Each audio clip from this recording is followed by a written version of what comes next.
21번째 왕이었던 여호와김에 대한 이야기를 하려고 합니다. 마지막 왕에 갈수록 기록이 아주 짧아집니다. 기록이 짧아집니다. 그래서 여호아스도 한 4절에 불과합니다. 그의 인생의 모든 전반적인 이야기가 4절에 불과한데, 또 오늘 여호와김도 이 한 4절 정도, 5절 정도 이렇게 짧게 기록하고 있습니다. 이제는 나라가 기울어져서 점점 속히 기울어져 가고 있는 그때 왕들이었고, 이 여호아스 같은 왕은 3개월뿐이 왕 위에 있지 못했습니다. 그렇게 급속도로 나라가 기울어져 가면서 멸망하게 되는데, 그 멸망의 원인이 어디에 있는가 보면 하나님의 말씀을 떠났다고 성경에는 기록하고 있습니다. 이 여호야김은 원래 이름은 이 엘리야김이라고 하는 이름을 가지고 있었습니다. 그 엘리야김인데 저 애굽에서 느고가 잡아가서 이름을 바꿨습니다. 전에 있던 여호아스 왕을 잡아가고, 그리고 이 엘리야김 이 사람을 여호와김으로 창스 계명을 해가지고 왕을 세웠습니다. 여러분, 이 창스 계명이라는 것이 우리나라도 지금 그 문제가 되고 있잖아요. 이번에 교학사의 교과서가 문제가 되는 것은 여러 가지 친일적인 내용들이 들어있기 때문에 그렇습니다. 그 교학사의 내용 중에 보면 우리나라 여성들이 일본군들을 따라다녔더라, 그렇게 기록되어 있어요. 따라다닌 것이 아니라 강제로 위안부로 끌려다녔는데도 불구하고 그 교학사의 내용 중에 보면 여인들이 일본 사람들을 전쟁을 하는데 그냥 자발적으로 따라다닌 것처럼 따라다녔다, 그렇게 내용을 기록함으로 친일적인 내용들이 많이 기록되어 있어서 문제가 되고 많은 사람들이 반대를 하고 그러는 것이죠. 그런데 이 창스 계명을 했다고 하는 것은 주권을 잃어버렸다는 의미를 가지고 있습니다. 주권을 잃어버렸습니다. 그래서 이때 이 11년 동안 이 왕이 여호와김이라고 하는 이름으로 왕 노릇을 했는데, 초창기에는 이 애굽의 봉신이 되어서 애굽의 뜻을 맞추려고 했습니다. 왜냐하면 자기의 이름을 애굽에서 지어줬기 때문에 이제는 거기에 봉신이 되어서 막 백성들에게 수탈을 해서 압제를 해서 그리고 저 애굽에게 바쳤습니다. 그런데 그 엘리야김이라고 말하는 여호와김이 이제 3년 동안 왕위에 있을 때 전쟁이 벌어지는데, 저 바벨론과 느부갓네살 쪽의 바벨론과 이 애굽이 갈그미스라고 하는 전투에서 전쟁을 벌이는데, 그 전쟁에서 애굽이 지고 맙니다. 이 갈그미스 전투라고 하는 이 전투에서 누가 죽었는지 여러분은 잘 아실 거예요. 물론 다 잃어버렸겠지만, 엊그제 제가 말씀을 드렸어도 여러분들이 다 듣고 또 집에 가면서 반납하고 갔기 때문에 그렇게 신령하게 기억하고 그것을 오랫동안 지금까지 기억한 사람은 그렇게 많지 않을 거라고 생각이 듭니다만은, 갈그미스 전투라고 하는 이 전투는 저 중동 그리고 유럽, 아프리카 그 지역에 아주 요충지였습니다. 경제적, 군사적인 요충지였어요. 그 지역을 점령한 사람들은 이제 모든 경제권, 무역을 할 수 있는 위치에 있는 그 지역을 점령해서 아주 원활하게 경제와 군사적으로 대국이 될 수 있는 곳이었기 때문에 그 지역을 점령하기 위해서 굉장한 치열한 전투가 벌어졌습니다. 거기에서 종교 개혁자였던 요시야가 결국 죽고 말았습니다. 그 전투에서 요시야가 무깃도에서 죽고 말았죠. 그리고 그 전투가 저 대국이었던 바벨론과 애굽이 한판 승부를 벌입니다. 세 개의 판을 놓고. 그런데 그곳에서 바벨론한테 애굽이 치고 말죠. 그 애굽이 치자 이제는 저 유다도, 저 바벨론 애굽을 섬기던 저 유다도 바벨론의 봉신이 되어서 나중에는 바벨론에게 이제는 모든 조공을 드리고 바벨론이 요구하는 모든 것을 이제 드리게 됩니다. 그리고 또한 느부갓네살이 수탈을 하기 시작하는데 저 남유다에 있는 모든 것들을 가져갑니다. 다 가져가서 그때 당시 나라가 아주 피폐하고 살기가 어려워졌습니다. 그런 나라에 대해서 그때 당시 선지자라고 하는 사람이 예레미야가 선지자였는데 그 예레미야 선지자는 이렇게 기록하고 있습니다. 뭐라고 기록되어 있느냐? 우리 열왕기하 23장 35절에 보면 열왕기하 23장 35절에 보면 여호와김이 은과 금을 바로에게 주니라. 그가 바로 느고의 명령대로 그에게 그 돈을 주기 위하여 나라에 부과하되 백성들 각 사람의 힘대로 액수를 정하고 은금을 징수하였더라. 그렇게 얘기합니다. 또한 이 여호와김에 대한 이야기를 열왕기하 24장 4절에서 5절에 이렇게 말합니다. 그가 무죄한 자의 피를 흘려 그의 피가 예루살렘에 가득하게 하였습니다. 여호와께서 사하시기를 즐겨하지 아니하시니라. 그렇게 이야기합니다. 그러니까 무죄한 자의 피를 많이 흘리고 자기가 살아남기 위해서 백성들을 수탈하고 악행을 거듭해서 자기의 왕위를 지키려고 자기 하나 살려고 모든 백성들에게 억압해서 강제 노역을 시키고 또 세금을 징수하고 그래서 그 누구한테 바쳤느냐? 하나님을 믿지 않는 그 백성들에게 다 갖다가 바쳐버렸다. 그렇게 이야기합니다. 또한 에레미야는 에레미야서 22장 16절에 뭐라고 기록하고 있느냐면 그는 가난한 자와 궁핍한 자를 변호하고 형통하였나니 이것이 나를 알미 아니냐. 여호와의 말씀이라. 그러나 내 두 눈과 마음은 탐욕과 무죄한 피를 흘림과 압박과 포획을 행하려 할 뿐이니라.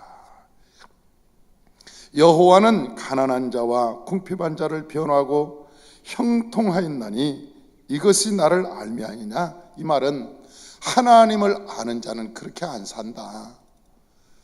하나님을 아는 자는 그렇게 안 사는데 너는 어떻게 살았느냐? 내 두 눈과 마음은 탐욕과 무죄한 죄를 피를 흘림과 압박과 포악을 행하려 할 뿐이었다. 그렇게 얘기하는 거죠.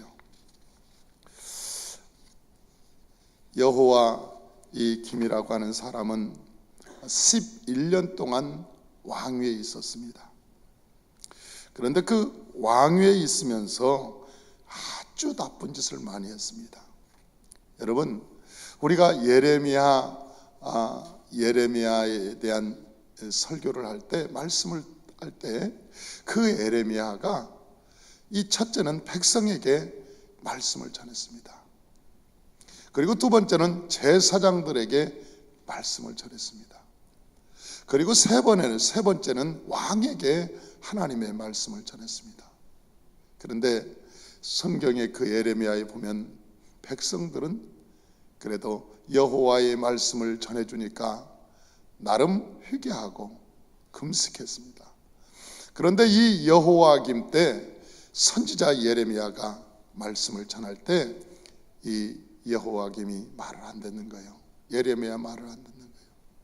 말을 하니까 예레미야를 뺨을 치고 그리고 옥에 가두고, 그래서 예레미야가 옥에 갇혀서 말을 움직일 수가 없었어요. 그래서 이 바룩이라고 하는 자기 비서에게 말합니다. 내가 내 몸을 움직일 수 없다. 그러므로 내가 구술한 이 말을 저 여호와의 김에게 가서 전해달라. 그래서 묶인 채 예레미야가 말을 하지요. 그걸 바룩이 막 적습니다. 적어서 왕에게 갖다 줘요. 예레미야가 왕에게 갖다 줍니다. 하나님의 말씀이라고 이걸 들려주라고 얘기했습니다. 그 들려줄 때 여호와김이 화롯불을 피워놓고 거기에 읽어봐라 그 말이 무슨 말인지, 그리고 쭉 읽으면 한 장을 갖다가 화롯불에 칼로 찢어서 태워버리고, 또 읽어봐라 또 읽고 화롯불에 찢어서 태워버리고. 여러분, 여호와의 말씀이 찢어질 때 하나님의 마음이 찢어졌습니다. 뿐만 아니라 이 땅에는 육체가 전쟁으로 인해서 갈기갈기 백성들이 육체가 찢겨지기 시작합니다. 그가 화롯불에 놓고 여호와의 말씀을 불태울 때 예루살렘 성전이 나중에 불타버리고 마는 거예요. 하나님의 말씀이 불탈 때 여호와의 마음이 다 분노의 질투의 마음으로 불타면서 예루살렘이 불타버리고 마는 거죠. 참 슬픈 일입니다. 예레미야 36장 22절에서 23절을 한번 읽어보십시다. 예레미야 36장 22절 23절.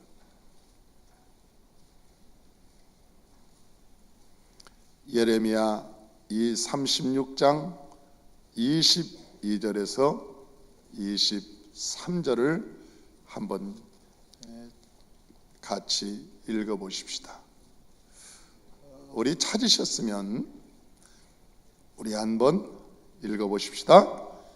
그때는 아홉째 달이라 왕이 겨울 궁전에 앉았고 그 앞에는 불피운 화로가 있더라. 여호디가 선호 쪽을 낭동하면 왕이 면도칼로 그것을 연하여 베어 화롯불에 던져서 두루마기를 모두 태웠더라. 그렇게 기록하고 있어요. 그러니 겨울 화롯불을 피워놓고 읽으면 선호 쪽을 다 태워버렸다. 저 예레미야가 마지막 그가 잡혀서 묶인 채 도저히 왕에게 갈 수 없어서 구슬로 합니다. 적어라. 위험하다. 이 말을 듣고 회개하고 너희가 여호와께로 돌아오면 내가 너를 용서하리라. 내 말을 들으라. 내 말을 들으라고 했는데도 불구하고 그 서신조차 그는 불태우고 여호와의 말을 듣지 않습니다. 결국은 저 여호와김은 바벨론의 공격에 의해서 예루살렘에서 죽고 맙니다. 끝까지 그가 죽은 내용, 그가 죽으면서 그 짧게 기록하고 있는데 뭐라고 기록하고 있느냐? 그는 세상 비움아 주려고 살다가 결국 세상에게 빠져 죽었다. 그게 여호와김의 인생의 끝이라고 하는 거예요.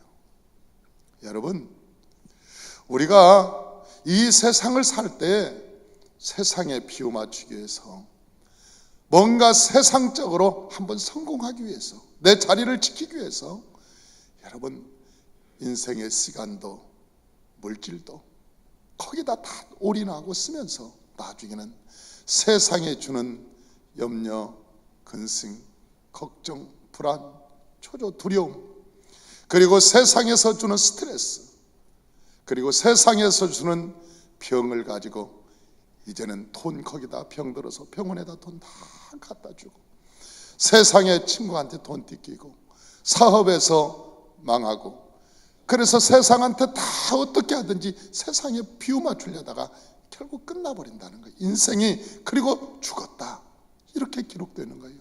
왕이. 여러분, 하나님의 일을 할 수 있을 때 하나님의 일을 하는 것이 하나님의 축복입니다. 헌신할 기회가 있을 때 여러분이 하나님께 이거 가지고 있어도 빼앗기는 거예요. 언젠가는 세상이 가져가고 빼앗기는 겁니다. 그래서 우리가 할 수만 있다면 여러분, 기회가 있을 때 하나님께 헌신하는 거예요. 우리의 산마이 식구들은 백화점 갈 새가 없습니다. 제가 보통 사람이 아닙니다. 그래도 제가 굉장한 능력을 가지고 있어요. 백화점 갈 돈이 있어야지. 하도 긁어서.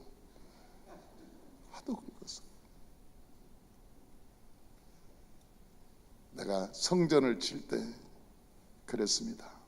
우리 성도님들에게 여러분 지독합니다. 그렇게 여러분이 하나님께 헌금을 하라고 하고 하나님께 예물을 드리라고 해도 안 떠나는 것 보면 그게 기적입니다. 그렇게 해도 여러분이 떠나지 않는 것을 보면 그게 기적이고, 또 끝까지 말하는 나도 기적입니다. 그것도 끝까지 말하는 나도 기적입니다. 그런데 한 번도 가난한 자가, 그렇게 고통당하는 자가 없었습니다. 하나님의 일을 하고 그렇게 어렵고 고통당해서 망한 사람이 없다는 게 또 기적인 거예요. 이것은 하나님의 법칙을 알기 때문에 그렇습니다. 우리가 하나님을 사랑하는데 하나님을 뜨겁게 사랑하면 하나님이 복을 줍니다. 은혜를 주는 거예요. 여러분, 살아계신 그 하나님이, 새파랗게 살아계신 하나님이 그걸 안 주겠냐고요.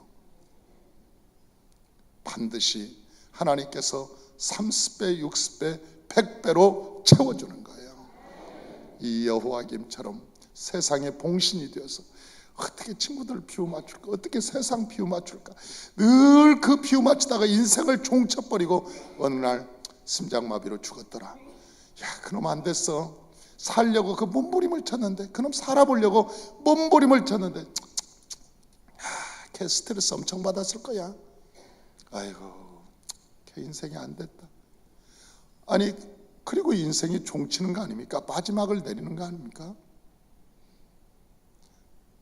금요철야가 끝나고 어느 할머니 성도님이 저를 찾아왔어요.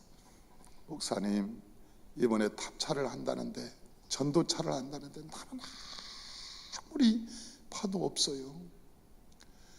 그런데 내가 지금까지 아무도, 우리 신랑도 모르는 게 있습니다. 그러면서 금 10돈을 가지고 왔어요.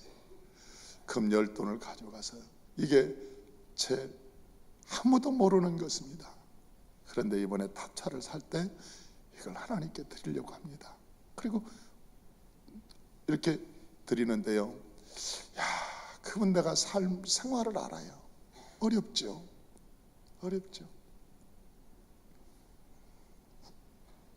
그래서 내가 그랬어요. 드라빔이군요. 남편도 모르는 드라빔이군요. 깔고 앉아있는 드라빔.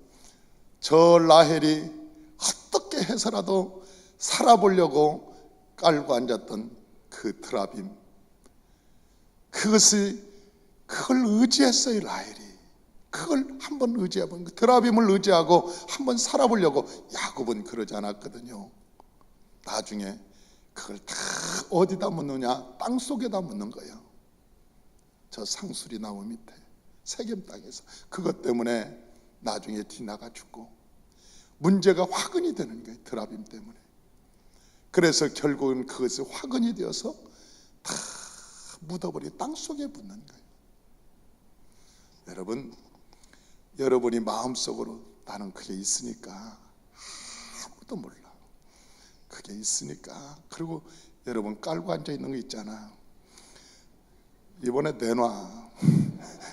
이번에 그 깔고 앉아있는 그 드라빔 있잖아. 이런 아무도 몰라. 이 신랑도 모르고 이거 아내도 모르고 아무도 모르는 트라블 그거 깔고 앉아. 그거 있어. 누구나가 있어. 이번 기회에 전도차 탑차 산다는데 그거 존말할 때 내놔. 그 존말할 때 다 정리해가지고 하나님께 드리고 새로운 삶을 살아. 하나님이 주시는 은혜의 삶을 살아요. 존말할 때. 혜경아 없니?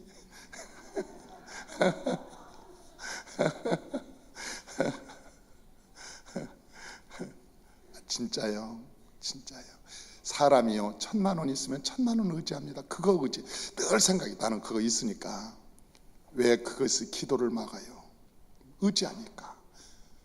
하나님께 딱 풀어놓고 내가 이제는 여호와로 인하여 살리라. 그리고 딱 나와야 하는데 그거 의지하면서 자꾸 그거 의지해요. 사람이 집에 있으면 뭐 일이 있어도 그거 있으니까 그게 늘 마음에 거기서 묶여 있다니까요. 그게 묶여 있어요. 이번 기회에 전도차 산다는데 탑차를 한다는데 내가 보니까 몇 구가 지금 야 우리 교회 은혜야. 내가 보니까 은혜야. 탑차를 산다니까 벌써 교구마다 2개가 지금 계약이 됐고 이번 주로 한 4대가 계약이 될 것 같아요.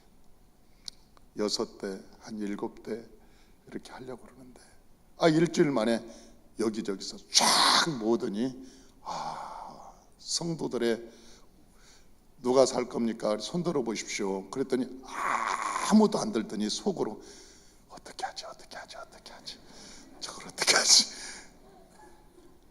엄청 고민을 했나 봐. 집에 가서 막 고민하고 또 어떤 사람은요 사단이 야 교회 가면 돈 얘기만 한다.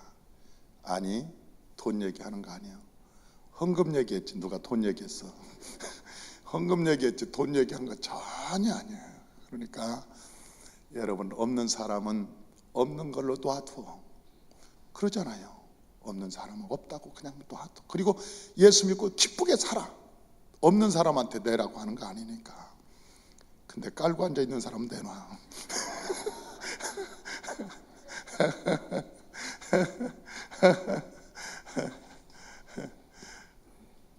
우리가 인생을 살아갈 때 나중에 여호와김처럼 세상 막 종로라다가 봉신하다가 끝나버리지 말고 기회 있을 때 하나님께 헌신하고 충성해서 여호와를 기쁘게 하는 저와 여러분 되십시다. 할렐루야. 제가 1,000번제를 할 때 141일이 됐는데 내가 1,000번제 할 때 여러분한테 약속했어. 나도 헌금을 1억을 하겠다. 내가 여러분한테 약속을 했잖아요. 나도 1억을 헌금하겠다.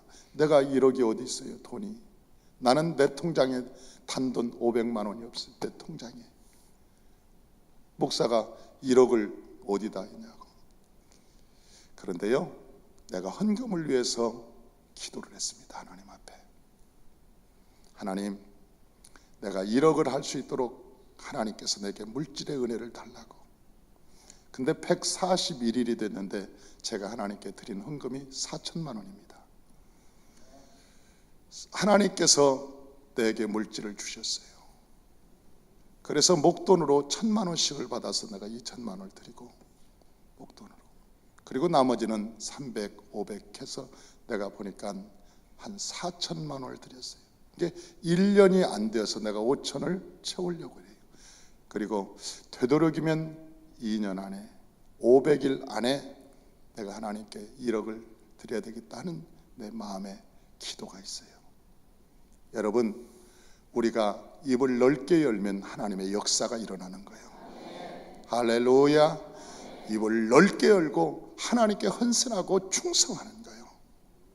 우리가 지도자가 결단을 하고 하나님 앞에 헌신 먼저 하고. 저는 개인적으로 저희 교회에서 제일 많이 하나님께 헌금하는 것을 원합니다. 왜냐하면 성경에서 주는 자가 복이 있다고 말씀하셨기 때문에 저는 제가 제일 많이 헌금하기를 원해요. 제가 헌금할 수 있는 곳은 어디 가면 사례비를 주기도 하고 설교하면 하나님께 주기도 하고. 우리 사모가 나한테 지난번에 얘기합니다. 나한테 용돈 10만 원만 달라고. 그래서 내가 그랬어요. 1,000번째 드릴 동안에는 나한테 돈 얘기하지 말라고. 나한테 1,000번째 드릴 동안은 나한테 그런 얘기 한마디도 하지 말라고. 왜냐하면 내가 여호와께 드리기도 지금 바쁜 사람이다. 온전히 내가 올인하려고 생각하는 사람인데 1,000번째 드릴 동안에는 나는 내 것이 없다. 그러니까 나한테 그런 소리 하지 말고 알아서 살자. 그래서 알아서 살자 그랬어요. 여러분, 하나님 앞에 헌신할 시간이 그렇게 많지 않아요. 인생을 살면서 하나님 앞에 헌신할 기회가 그렇게 많잖아요. 돈이 있어서요? 아니에요. 우리가 헌신의 마음이 있으면 하나님이 우리를 도와주시는 거예요. 저는 이번에 이런 탑차라도 탁탁 하는 분들이 앞으로 1,000만 원 11조 할 사람이 나올 거라고 믿는 거예요. 내가 우리 멋진 성도가 내가 지난번에 가니까 그러더라고. 목사님, 이번에 전도차 얘기하는데 제가 캠핑카를 하나 하겠습니다. 저 혼자 하겠습니다. 그래서 곤지암에 좀 갑시다. 그래서 곤지암에 갔더니 이 캠핑카가 현대에서 1년에 150대 뿐이 안 나와요. 나오는 게 정기적으로. 그게 예약돼 가지고 벌써 다 팔려버렸어. 근데 거기 가니까 캠핑카를 조립합니다. 현대에서 직접 차가 나오면 그 차를 가지고 캠핑카로 만드는 거예요. 그 차 한 대가 한 5,500 정도 가더라고. 그래, 목사님, 이것은 제 몫입니다. 제가 하겠습니다. 그래서 가서 보고 아마 조금 있으면 산막 캠핑차가 나올 거예요. 네. 그래가지고 뚜껑 열고 다닐 거예요. 난 그 뚜껑 여니까 아주 커 보이고 막 굉장히 멋있어 보이더라고. 목사님 휴가 갈 때도 가져가서 좀 쓰고, 교육자들 휴가 갈 때 좀 쓰고, 우리 캠핑카 탁 해놓고 성도들 전도할 때 그걸 펼쳐놓고 하면 품위가 달라지니까. 그 안에 들어가 보니까요, 내부가요, 탁자도 있고 거기서 앉아서 전도할 수 있고 차도 마실 수 있고, 냉장고도 있고 뭐 시스템이 완전히 딱 돼 있어요. 거기 보니 야, 고급스럽더라고. 그 얼마나 감사한지 몰라요. 여러분, 하나님의 은혜가 저와 여러분 가운데 그런 마음이 생겨서 여유가 있고 마음이 먼저 부자가 되고, 그래서 하나님이 여러분에게 하늘의 문을 열고 하여튼 장대비 같은 은혜가 임하시길 주의 이름으로 축원합니다. 여러분, 11조 1,000만 원을 아무나 내는 게 아니에요. 아무나 내는 게, 하나님께 헌신하고 하나님께 심는 자가 하나님의 복을 받는 것입니다. 그러므로 저와 여러분이 이 여호와김처럼 살지 말고 하나님의 백성처럼 믿음으로 살아서 주님을 기쁘게 하는 멋진 삶이 되시기를 주의 이름으로 축원합니다.